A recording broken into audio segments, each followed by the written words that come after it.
Olá, muito bom dia. A paz de nosso Senhor e Salvador Jesus Cristo seja com todos nós. Que o seu sábado seja iluminado por Deus, pela graça de Deus. Um dia de reflexão, de renovação, de paz profunda. Como os rios não bebem sua própria água, mas fluem para nutrir a terra, permita que sua vida transborde em generosidade, em amor, em compaixão, em gratidão. Compartilhando bênçãos são aquelas pessoas que estão ao teu redor.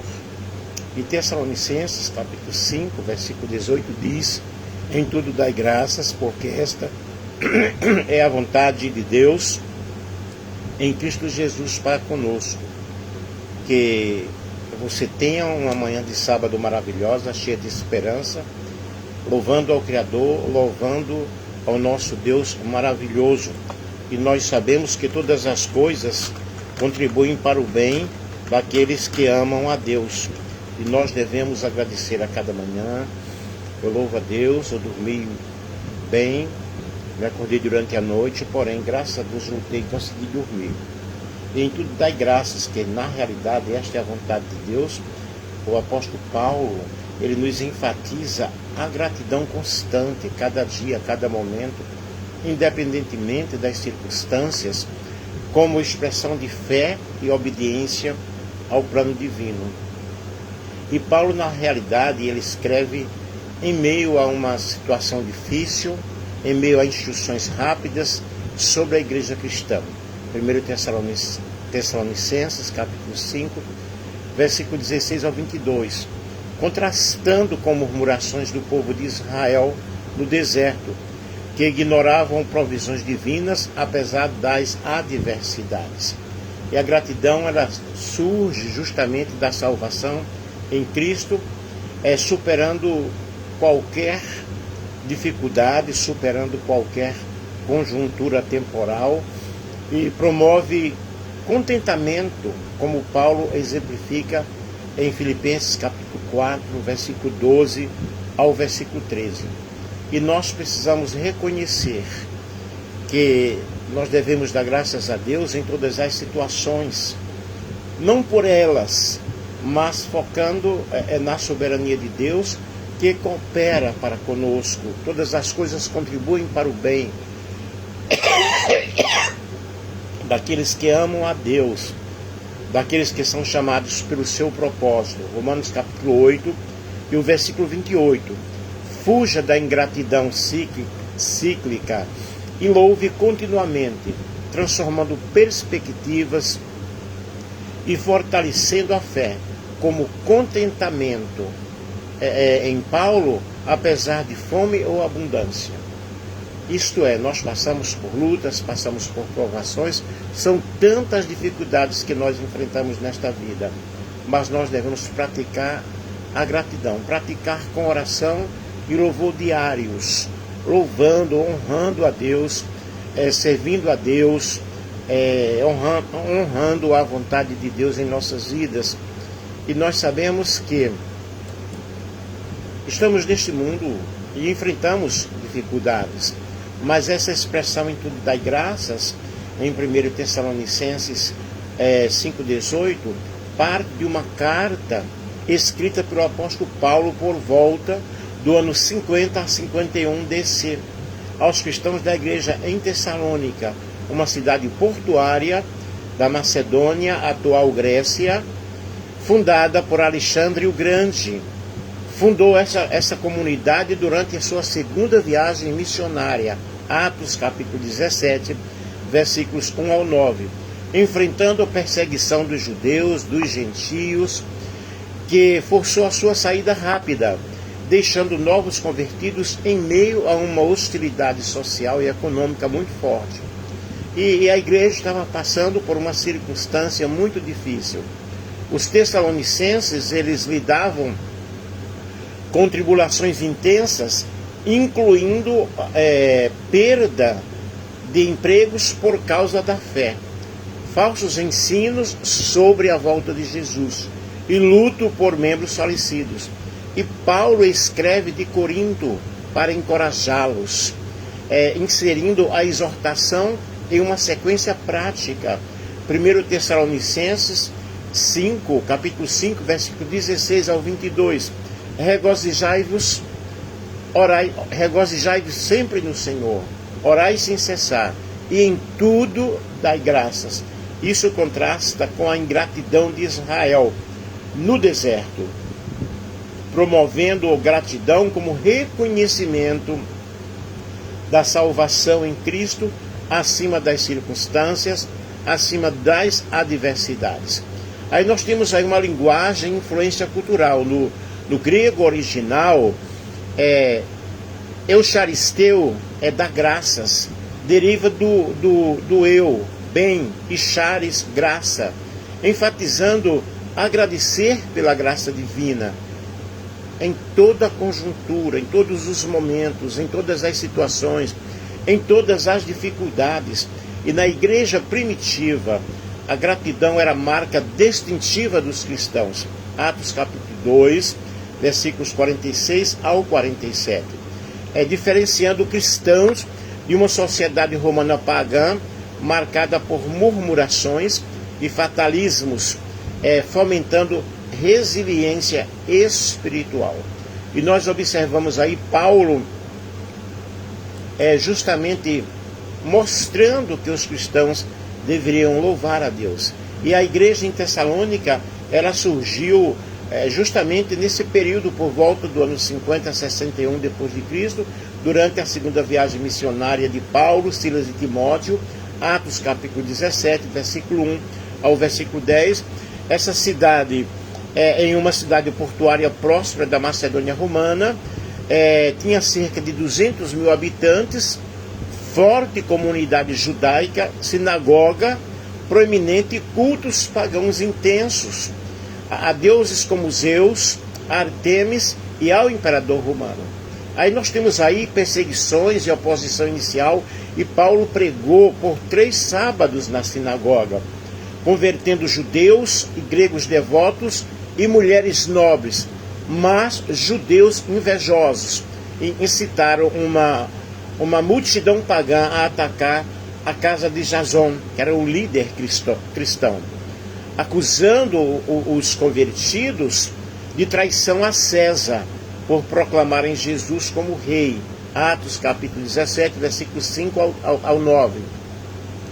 Paulo e Silas, eles fugiram à noite para Bereia, deixando a igreja jovem sob pressão social, econômica, perda de empregos e pressão física, imitando os sofrimentos de cristãos judeus na Judéia. 1 Tessalonicenses, capítulo 2, versículo 14 ao 16.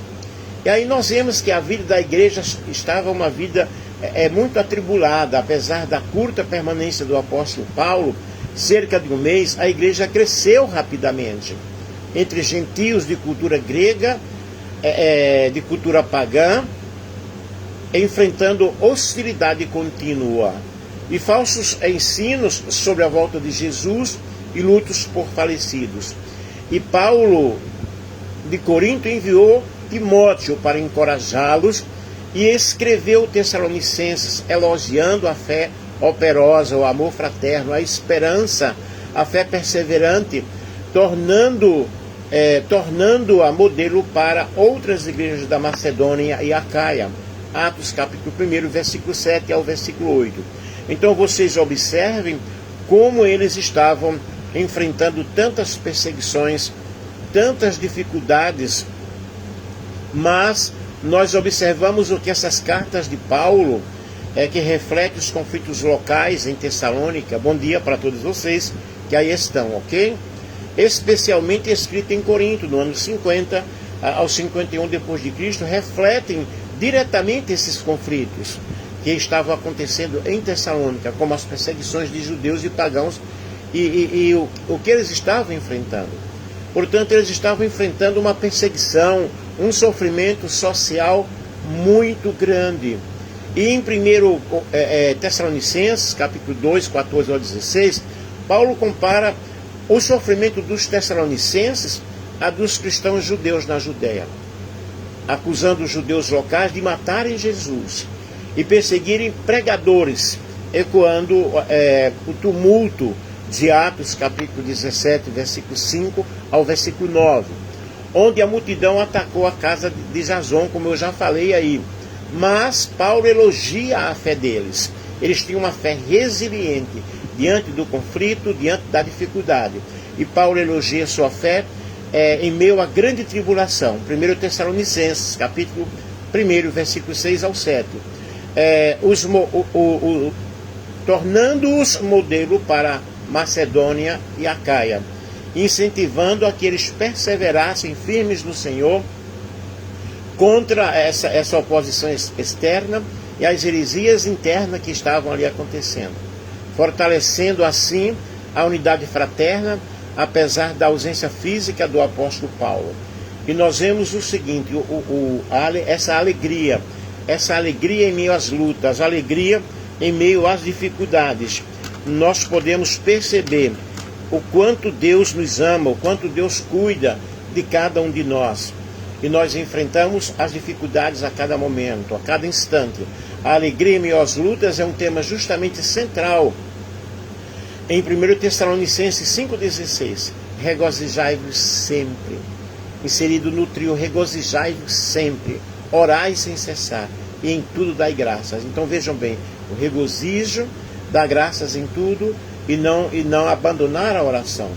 E nós vemos aí, essa exortação reflete a fé resiliente, apesar das dificuldades, apesar das tribulações sociais e econômicas, modelando cristãos primitivos a se alegrarem no Espírito Santo diante do sofrimento.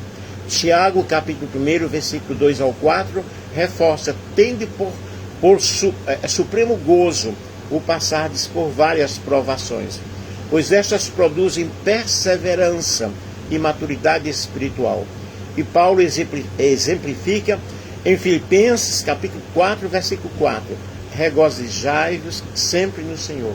E Abacuque 3, 17 ao 18, declarando que a alegria do Senhor, apesar das falhas da colheita, priorizando a comunhão, priorizando essa comunhão divina diante das adversidades. Porque na salvação eterna e soberania de Deus, não em aflições passageiras, nós devemos ter um foco, que é justamente nós chegarmos às mansões celestiais. Aqui tudo passa. Cultive na oração contínua, a gratidão, essa transformação que acontece em nós, as oportunidades que nós temos de crescermos em Cristo. Pratique um louvor diário, como os tessalonicenses, que se tornaram um exemplo regional, apesar da oposição. Sabemos que as lutas são grandes, que as dificuldades elas são enormes, mas ainda que a figueira ela não floresça, mas nós vamos nos alegrar no Senhor. Nós vamos nos alegrar no Deus da nossa salvação, que a cada dia nós alcançamos uma bênção, cada dia nós alcançamos uma vitória. Ainda que a figueira não floresça, é uma frase do profeta Abacuque, centrada em Abacuque, capítulo 3, versículo 17 ao 18, que expressa uma fé inabalável diante das circunstâncias, diante das adversidades. E o texto descreve justamente uma situação de escassez extrema. A figueira não floresce, as videiras não produzem fruto, a colheita falta, o rebanho desapareceu e os currais estão vazios. Contudo, o profeta, ele afirma, apesar dessas perdas, nós devemos nos alegrar no Senhor, exultar no Deus da nossa salvação. E essa passagem, ela simboliza a confiança e esperança em Deus, mesmo diante das circunstâncias materiais ou naturais, dos assolamentos pela desgraça e pela desolação. Nesse contexto, a figueira sem flores representa a ausência de prosperidade e bênçãos visíveis, mas não esgota a fé nem a alegria que se ancora na presença da salvação divina. A frase nos ensina a manter a fé e alegra-nos. E nós devemos produzir realmente essa resiliência quando os frutos esperados em nossa vida não aparecem imediatamente. Reflete a confiança em Deus diante das perdas, diante das dificuldades financeiras, diante dos problemas pessoais ou espirituais. E é um convite para viver uma fé enraizada no Senhor, não nas circunstâncias passageiras ou materiais, sabendo que a verdadeira salvação e alegria vem de Deus. E esta mensagem de Abacuque é justamente uma mensagem de grande conforto para momentos em que nós pensamos que tudo está perdido, que tudo pereceu, e enquanto reforça a confiança na soberania do Senhor em meio às lutas, em meio às dificuldades, em meio às situações complicadas, em meio às situações difíceis. Por isso que Paulo disse: alegrai-vos sempre no Senhor. Ainda que a figueira não floresça, inicia uma confissão profética de Abacuque. Parte de um salmo litúrgico, Hebreus capítulo 3, versículo 1 ao 19, datado do século VII a.C., durante a ameaça babilônica em Judá.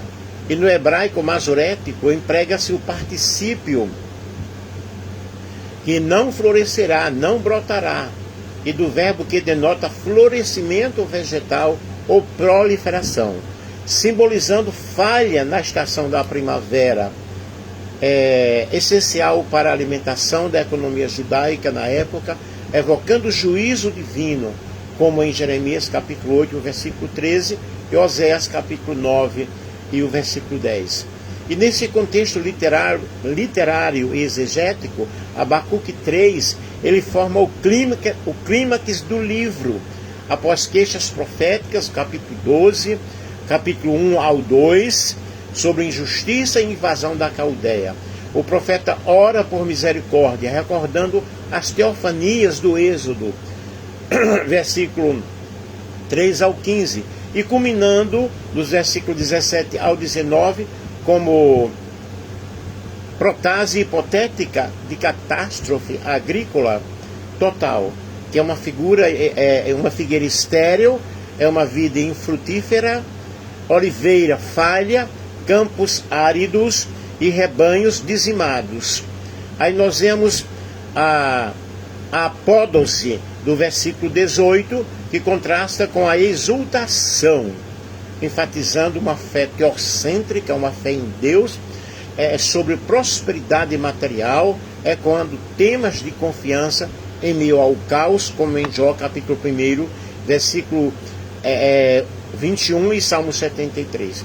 E a figueira sem flor não é mera metáfora agrícola, mas é uma hipérbole que significa desolação total, testando a aliança, né? Deuteronômio capítulo 28, versículos 15 ao 68, onde bênçãos dependem da desobediência. E Abacuque transcende o legalismo para a graça salvífica, influenciando realmente aí no Novo Testamento, como Tiago capítulo 1, versículo 2 ao 4, e a alegria paulina em Filipenses capítulo 4, versículo 4. E Deus torna na realidade os pés de serva, simbolizando a agilidade espiritual em momentos adversos. Por isso que Paulo, voltando lá no início, alegrai-vos sempre no Senhor, né? Outra vez vos digo, regozijai-vos, e que neste sábado nós possamos realmente meditar nesta grande reflexão. Um grande beijo, um grande abraço, e que tenhamos alegria em toda e qualquer situação, em toda e qualquer dificuldade. Muito obrigado a todos vocês que nos acompanharam aí. Um grande beijo com muito carinho.